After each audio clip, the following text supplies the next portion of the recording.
ನೋಡಿ, ಒಂದ್ ಕಡೆ ಗ್ಯಾಸ್ ಇಲ್ಲ, ಬಿಸಿ ಬಿಸಿ ದೋಸೆನೂ ಸಿಗ್ತಿಲ್ಲ. ದೋಸೆ ಪ್ರಿಯರಿಗೆ ನಿರಾಸೆಯೋ ನಿರಾಸೆ. ಸಾಕಷ್ಟು ಜನ ದೋಸೆ ಪ್ರಿಯರು ಹೋಟೆಲ್ಗೆ ಹೋದ್ರೆ ಅತಿ ಹೆಚ್ಚಾಗಿ ಆರ್ಡರ್ ಮಾಡುವಂಥದ್ದು ದೋಸೆನೆ. ಆದ್ರೆ ಸಿಲಿಂಡರ್ ಸಮಸ್ಯೆ, ಬಿಸಿ ಬಿಸಿ ದೋಸೆ ಮಾತ್ರ ಸಿಗ್ತಾ ಇಲ್ಲ. ಇದರಿಂದ ನಿರಾಸೆ ಆಗಿದೆ ದೋಸೆ ಪ್ರಿಯರಿಗೆ. ದೋಸೆ ಇಲ್ಲದೆ ಹೋಟೆಲ್ಗೆ ಜನರೇ ಬರ್ತಾ ಇಲ್ಲ. ಸದ್ಯಕ್ಕೆ ಹೋಟೆಲ್ಗಳತ್ತ ಮುಖ ಮಾಡ್ತಾ ಇಲ್ಲ ಗ್ರಾಹಕರು. ದೋಸೆ ಮಾರಾಟವಿಲ್ಲದೆ ಹೋಟೆಲ್ಗಳಿಗೆ ಭಾರಿ ನಷ್ಟ ಆಗ್ತಾ ಇದೆ. ಎಲೆಕ್ಟ್ರಿಕ್ ದೋಸೆ ಹಂಚಿಗೆ ಸಖತ್ ಡಿಮ್ಯಾಂಡ್.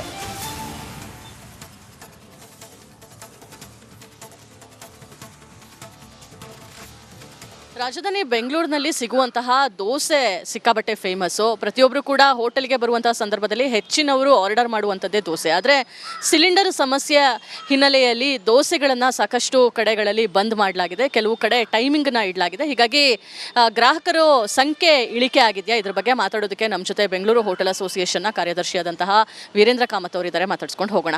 ಸರ್, ಹೋಟೆಲ್ನಲ್ಲಿ ಒಂದು ಪ್ರಮುಖ ಅಟ್ರಾಕ್ಷನ್ ಅಂತ ಹೇಳಿದ್ರೆ ಅದು ದೋಸೆಗಳು. ಆದರೆ ಈಗ ದೋಸೆ ಕೌಂಟರ್ಗಳನ್ನೇ ಸ್ಟಾಪ್ ಮಾಡಿರುವಂಥದ್ದು. ಇದರಿಂದ ಏನಾದರೂ ಗ್ರಾಹಕರು ಏನಾದರೂ ಕಮ್ಮಿ ಆಗಿದ್ದಾರೆ ಸರ್? ಖಂಡಿತವಾಗ್ಲೂ ದೋಸೆ ತಿನ್ನೋಕ್ಕೆ ಅಂತಲೇ ಹೋಟ್ಲ್ಗಳಿಗೆ ಬರ್ತಾ ಇದ್ರು ಗ್ರಾಹಕರು. ಈ ದೋಸೆಯಲ್ಲಿ ತುಂಬ ಗ್ಯಾಸ್ ಖಾಲಿ ಆಗುತ್ತೆ. ಹಾಗಾಗಿ ಹೆಚ್ಚು ಹೋಟೆಲ್ಗಳಲ್ಲಿ ದೋಸೆಯನ್ನು ನಿಲ್ಲಿಸಿದ್ದಾರೆ. ಇನ್ನು ಕೆಲವರು ದೋಸೆಯನ್ನು ಲಿಮಿಟೆಡ್ ಟೈಮಿಗೆ ಮಾತ್ರ ಕೊಡ್ತಾ ಇದ್ದಾರೆ. ದೋಸೆ ಇಲ್ಲ ಅಂದ ಕೂಡಲೇ ಕೆಲವು ಗ್ರಾಹಕರು ವಾಪಸ್ಸು ಹೋಗ್ತಾ ಇದ್ದಾರೆ, ಏನೂ ತಿಂತಾ ಇಲ್ಲ.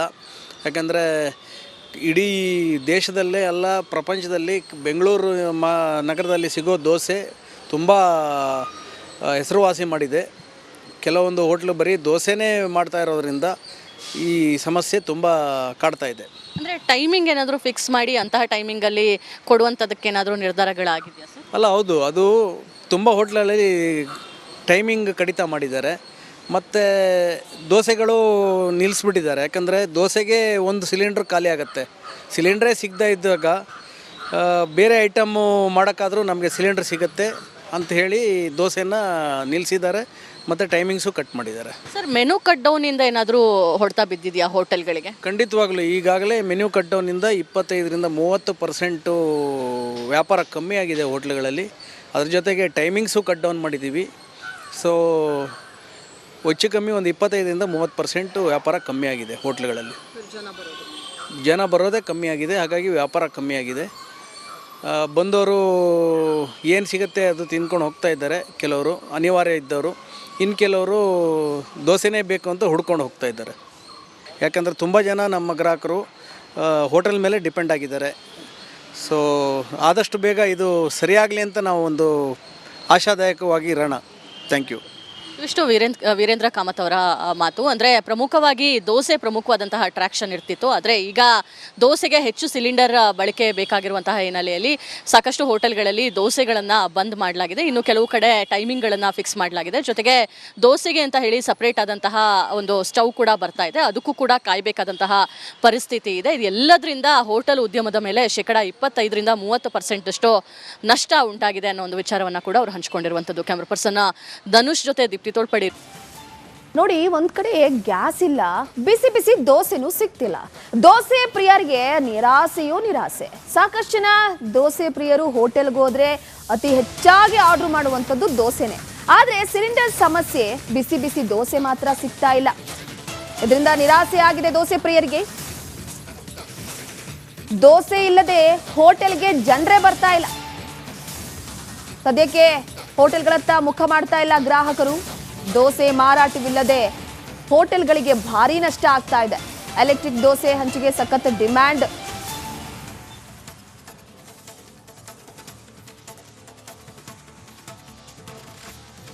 ರಾಜಧಾನಿ ಬೆಂಗಳೂರಿನಲ್ಲಿ ಸಿಗುವಂತಹ ದೋಸೆ ಸಿಕ್ಕಾಬಟ್ಟೆ ಫೇಮಸ್ಸು. ಪ್ರತಿಯೊಬ್ಬರು ಕೂಡ ಹೋಟೆಲ್ಗೆ ಬರುವಂತಹ ಸಂದರ್ಭದಲ್ಲಿ ಹೆಚ್ಚಿನವರು ಆರ್ಡರ್ ಮಾಡುವಂಥದ್ದೇ ದೋಸೆ. ಆದರೆ ಸಿಲಿಂಡರ್ ಸಮಸ್ಯೆ ಹಿನ್ನೆಲೆಯಲ್ಲಿ ದೋಸೆಗಳನ್ನು ಸಾಕಷ್ಟು ಕಡೆಗಳಲ್ಲಿ ಬಂದ್ ಮಾಡಲಾಗಿದೆ, ಕೆಲವು ಕಡೆ ಟೈಮಿಂಗ್ನ ಇಡಲಾಗಿದೆ. ಹೀಗಾಗಿ ಗ್ರಾಹಕರು ಸಂಖ್ಯೆ ಇಳಿಕೆ ಆಗಿದೆಯಾ, ಇದ್ರ ಬಗ್ಗೆ ಮಾತಾಡೋದಕ್ಕೆ ನಮ್ಮ ಜೊತೆ ಬೆಂಗಳೂರು ಹೋಟೆಲ್ ಅಸೋಸಿಯೇಷನ್ನ ಕಾರ್ಯದರ್ಶಿಯಾದಂತಹ ವೀರೇಂದ್ರ ಕಾಮತ್ ಅವರಿದ್ದಾರೆ. ಮಾತಾಡ್ಸ್ಕೊಂಡು ಹೋಗೋಣ.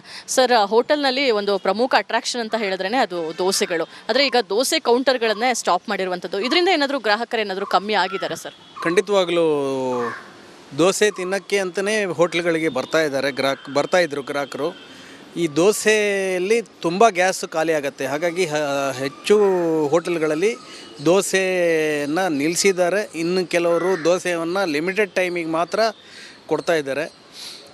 ದೋಸೆ ಇಲ್ಲ ಅಂದ ಕೂಡಲೇ ಕೆಲವು ಗ್ರಾಹಕರು ವಾಪಸ್ಸು ಹೋಗ್ತಾ ಇದ್ದಾರೆ, ಏನೂ ತಿಂತಾ ಇಲ್ಲ. ಯಾಕಂದರೆ ಇಡೀ ದೇಶದಲ್ಲೇ ಅಲ್ಲ, ಪ್ರಪಂಚದಲ್ಲಿ ಬೆಂಗಳೂರು ನಗರದಲ್ಲಿ ಸಿಗೋ ದೋಸೆ ತುಂಬ ಹೆಸರುವಾಸಿ ಮಾಡಿದೆ. ಕೆಲವೊಂದು ಹೋಟ್ಲು ಬರೀ ದೋಸೆನೇ ಮಾಡ್ತಾ ಇರೋದ್ರಿಂದ ಈ ಸಮಸ್ಯೆ ತುಂಬ ಕಾಡ್ತಾ ಇದೆ. ಅಂದರೆ ಟೈಮಿಂಗ್ ಏನಾದರೂ ಫಿಕ್ಸ್ ಮಾಡಿ ಅಂತಹ ಟೈಮಿಂಗಲ್ಲಿ ಕೊಡುವಂಥದ್ದಕ್ಕೇನಾದರೂ ನಿರ್ಧಾರಗಳಾಗಿದೆಯಾ ಸರ್? ಅಲ್ಲ, ಹೌದು, ಅದು ತುಂಬ ಹೋಟ್ಲಲ್ಲಿ ಟೈಮಿಂಗ್ ಕಡಿತ ಮಾಡಿದ್ದಾರೆ. ಮತ್ತು ದೋಸೆಗಳು ನಿಲ್ಲಿಸ್ಬಿಟ್ಟಿದ್ದಾರೆ. ಯಾಕಂದರೆ ದೋಸೆಗೆ ಒಂದು ಸಿಲಿಂಡ್ರ್ ಖಾಲಿ ಆಗುತ್ತೆ. ಸಿಲಿಂಡ್ರೇ ಸಿಗದೇ ಇದ್ದಾಗ ಬೇರೆ ಐಟಮ್ಮು ಮಾಡೋಕ್ಕಾದರೂ ನಮಗೆ ಸಿಲಿಂಡ್ರ್ ಸಿಗುತ್ತೆ ಅಂತ ಹೇಳಿ ದೋಸೆನ ನಿಲ್ಲಿಸಿದ್ದಾರೆ ಮತ್ತು ಟೈಮಿಂಗ್ಸು ಕಟ್ ಮಾಡಿದ್ದಾರೆ. ಸರ್, ಮೆನು ಕಟ್ ಡೌನಿಂದ ಏನಾದರೂ ಹೊಡೆತ ಬಿದ್ದಿದೆಯಾ ಹೋಟೆಲ್ಗಳಿಗೆ? ಖಂಡಿತವಾಗ್ಲೂ ಈಗಾಗಲೇ ಮೆನ್ಯೂ ಕಟ್ ಡೌನಿಂದ 25% ವ್ಯಾಪಾರ ಕಮ್ಮಿ ಆಗಿದೆ ಹೋಟ್ಲುಗಳಲ್ಲಿ. ಅದ್ರ ಜೊತೆಗೆ ಟೈಮಿಂಗ್ಸು ಕಟ್ ಡೌನ್ ಮಾಡಿದ್ದೀವಿ. ಸೊ ಹೆಚ್ಚು ಕಮ್ಮಿ ಒಂದು 25% ವ್ಯಾಪಾರ ಕಮ್ಮಿ ಆಗಿದೆ ಹೋಟ್ಲುಗಳಲ್ಲಿ. ಜನ ಬರೋದೇ ಕಮ್ಮಿ ಆಗಿದೆ, ಹಾಗಾಗಿ ವ್ಯಾಪಾರ ಕಮ್ಮಿ ಆಗಿದೆ. ಬಂದವರು ಏನು ಸಿಗುತ್ತೆ ಅದು ತಿಂದ್ಕೊಂಡು ಹೋಗ್ತಾ ಇದ್ದಾರೆ. ಕೆಲವರು ಅನಿವಾರ್ಯ ಇದ್ದವರು, ಇನ್ನು ಕೆಲವರು ದೋಸೆನೇ ಬೇಕು ಅಂತ ಹುಡ್ಕೊಂಡು ಹೋಗ್ತಾ ಇದ್ದಾರೆ. ಯಾಕಂದರೆ ತುಂಬ ಜನ ನಮ್ಮ ಗ್ರಾಹಕರು ಹೋಟೆಲ್ ಮೇಲೆ ಡಿಪೆಂಡ್ ಆಗಿದ್ದಾರೆ. ಸೊ ಆದಷ್ಟು ಬೇಗ ಇದು ಸರಿಯಾಗಲಿ ಅಂತ ನಾವು ಒಂದು ಆಶಾದಾಯಕವಾಗಿ ಇರೋಣ. Thank you. ಇಷ್ಟು ವೀರೇಂದ್ರ ಕಾಮತ್ ಅವರ ಮಾತು. ಅಂದರೆ ಪ್ರಮುಖವಾಗಿ ದೋಸೆ ಪ್ರಮುಖವಾದಂತಹ ಅಟ್ರಾಕ್ಷನ್ ಇರ್ತಿತ್ತು. ಆದರೆ ಈಗ ದೋಸೆಗೆ ಹೆಚ್ಚು ಸಿಲಿಂಡರ್ ಬಳಕೆ ಬೇಕಾಗಿರುವಂತಹ ಹಿನ್ನೆಲೆಯಲ್ಲಿ ಸಾಕಷ್ಟು ಹೋಟೆಲ್ಗಳಲ್ಲಿ ದೋಸೆಗಳನ್ನು ಬಂದ್ ಮಾಡಲಾಗಿದೆ. ಇನ್ನು ಕೆಲವು ಕಡೆ ಟೈಮಿಂಗ್ಗಳನ್ನು ಫಿಕ್ಸ್ ಮಾಡಲಾಗಿದೆ. ಜೊತೆಗೆ ದೋಸೆಗೆ ಅಂತ ಹೇಳಿ ಸಪ್ರೇಟ್ ಆದಂತಹ ಒಂದು ಸ್ಟವ್ ಕೂಡ ಬರ್ತಾ ಇದೆ. ಅದಕ್ಕೂ ಕೂಡ ಕಾಯಬೇಕಾದಂತಹ ಪರಿಸ್ಥಿತಿ ಇದೆ. ಇದೆಲ್ಲದರಿಂದ ಹೋಟೆಲ್ ಉದ್ಯಮದ ಮೇಲೆ 25-30% ನಷ್ಟ ಉಂಟಾಗಿದೆ ಅನ್ನೋ ಒಂದು ವಿಚಾರವನ್ನು ಕೂಡ ಅವರು ಹಂಚಿಕೊಂಡಿರುವಂಥದ್ದು. ಕ್ಯಾಮ್ರಾ ಪರ್ಸನ್ ಧನುಷ್ ಜೊತೆ ದೀಪ್ತಿ ತೋಳ್ಪಡಿ. ನೋಡಿ, ಒಂದ್ ಕಡೆ ಗ್ಯಾಸ್ ಇಲ್ಲ, ಬಿಸಿ ಬಿಸಿ ದೋಸೆನೂ ಸಿಗ್ತಿಲ್ಲ. ದೋಸೆ ಪ್ರಿಯರಿಗೆ ನಿರಾಸೆಯೋ ನಿರಾಸೆ. ಸಾಕಷ್ಟು ಜನ ದೋಸೆ ಪ್ರಿಯರು ಹೋಟೆಲ್ಗೆ ಹೋದ್ರೆ ಅತಿ ಹೆಚ್ಚಾಗಿ ಆರ್ಡರ್ ಮಾಡುವಂಥದ್ದು ದೋಸೆನೆ. ಆದ್ರೆ ಸಿಲಿಂಡರ್ ಸಮಸ್ಯೆ, ಬಿಸಿ ಬಿಸಿ ದೋಸೆ ಮಾತ್ರ ಸಿಗ್ತಾ ಇಲ್ಲ. ಇದರಿಂದ ನಿರಾಸೆ ಆಗಿದೆ ದೋಸೆ ಪ್ರಿಯರಿಗೆ. ದೋಸೆ ಇಲ್ಲದೆ ಹೋಟೆಲ್ಗೆ ಜನರೇ ಬರ್ತಾ ಇಲ್ಲ. ಸದ್ಯಕ್ಕೆ ಹೋಟೆಲ್ಗಳತ್ತ ಮುಖ ಮಾಡ್ತಾ ಇಲ್ಲ ಗ್ರಾಹಕರು. ದೋಸೆ ಮಾರಾಟವಿಲ್ಲದೆ ಹೋಟೆಲ್ಗಳಿಗೆ ಭಾರಿ ನಷ್ಟ ಆಗ್ತಾ ಇದೆ. ಎಲೆಕ್ಟ್ರಿಕ್ ದೋಸೆ ಹಂಚಿಗೆ ಸಖತ್ ಡಿಮ್ಯಾಂಡ್.